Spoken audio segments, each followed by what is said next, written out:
men understand that there's a relationship between how successful they are and how attractive they are to women. And part of what they motivates them is the game of that competition. So I worked with high-end lawyers for about 15 years, both men and women, and found some very interesting differences in that. But the men even regarded the money they made in bonuses at the end of the year for outstanding performance. They weren't so interested in the money. They were interested in the money as a means of keeping score. It was a means of winning the competition. And you might say, well, competition for what?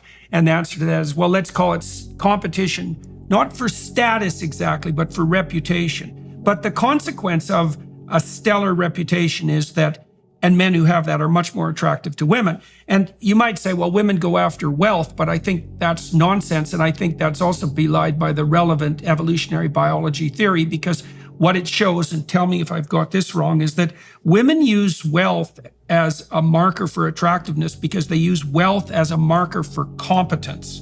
And what they're after is the ability to generate wealth and to share it and to be generous with it. It has to be both productivity and generosity.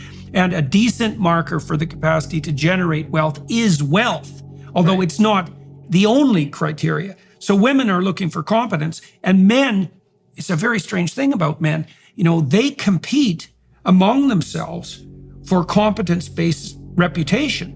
And now I've been trying to figure out why, because you can imagine a movie scenario where the quarterback of the football team wins a major championship and all the other men put him on his shoulders and, bring him out of the stadium, and he sleeps with the cheerleader that night. And you might ask yourself, well, why in the world would the men group together to elevate a given man to that sort of status if it means that he's going to be the one that successfully reproduces? And my suspicion is that men learned to value competence probably as a consequence of hunting. Yes. So any given hunter, no matter how good he is at hunting, is going to fail in most hunts. So now if men band together to hunt, then the collective success is much larger. And so what that means is that if you're going to be a hunter that provides across hunting bouts, your skill as a hunter is one determinant, but your interpersonal skill in negotiating and establishing relationships with the rest of the hunters is even more important. So among hunter-gatherers, for example, if you're the one who brings down the animal, it's incumbent on you to downplay your contribution and to distribute the best parts of the animal to other people. And you're doing that to foster your reputation as a generous person. And you're doing that in part to ensure that there's reciprocity in food distribution across multiple hunts. Now, the men are going to be willing to elevate the highest hunter to the highest position because I think it's in their collective interest. It's in their collective interest and in their individual interest to be the followers of the best man. And I think that's so important in terms of their own reproductive fitness, which would be tied to the provision of food across hunts, that they're willing to take the reproductive hit that's, what would you say, implicit in elevating any given man among all other men. You could think about that in terms of hunting, and you could think about that in terms of combat too. If you put the most heroic warrior on your shoulders, you give him an evolutionary edge. But if you're in his group, well, then you've got the benefits of being with the greatest warrior and the greatest hunter.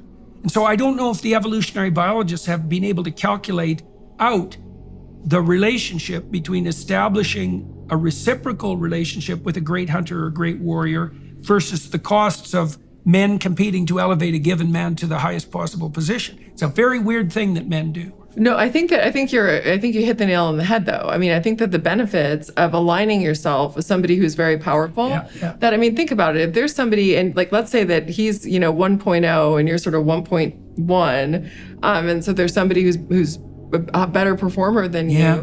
you could get your ass kicked if you keep trying to have to, fight with this guy. So there's a big cost to you to trying to overturn this person.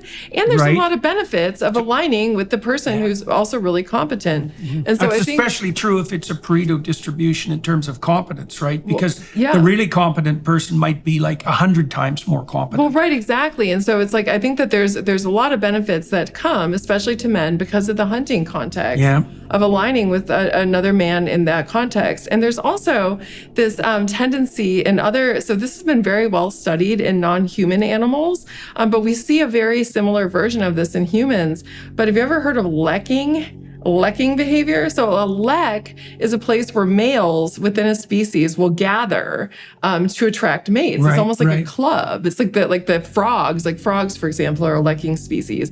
And the males will all go to this display area and they croak, right? And this is what attracts the females. And so the females will go toward where they hear the loudest, most impressive croak, because that male generally is larger in body size and has higher levels of testosterone and will have. So the louder offspring. male attracts all the females. All the females. And so the males all want to hang out with this guy because he's attracting all the women. And the same is true if men align themselves that's very with cool. with somebody who's really high performer. I mean, if you go out for drinks with Tom Brady, it's not too bad to be Tom Brady 2.0. Right. You're going to be able to bask in the reflected glory. Bask in the reflected glory. Right. Well, and the women would also assume that if the extraordinarily high status male is hanging around with some character who looks like a dweeb on the surface, that there might be hidden depths and utility to his character or advantages in the mere fact that he's proximal. Absolutely. Right? So women use that a lot. And in fact, some of my very early research, this is going deep. This is when I was in graduate school. I studied this phenomenon in humans, mate choice copying, because this is another thing that you see in females of other species, but you also see it in us. And this is males tend to be a somewhat ambiguous stimulus package because most males, a lot of the qualities that women are looking for aren't immediately available just based on physical appearance. Right. So women have to kind of suss out like what is there about this guy. And so when women see a beautiful woman with kind of an average looking guy, the first thing that they think is what? He must be rich, or he must have some really amazing personality, or he must be really high in status. I wonder, is that magnified if he's unattractive? Because one of the things you might suspect is that if a very beautiful woman is with a man who's very nondescript, that there must be something about him that's absolutely stellar. Absolutely stellar, yes. And so the magnitude of the gap between the woman, how beautiful the woman is, and then the appearance of the man sort of is linked with the degree to which women perceive that he has these amazing hidden qualities that make him a desirable partner. The bigger the gap, the more amazing the qualities. The smaller the gap, the less amazing the qualities. Oh, that's very funny.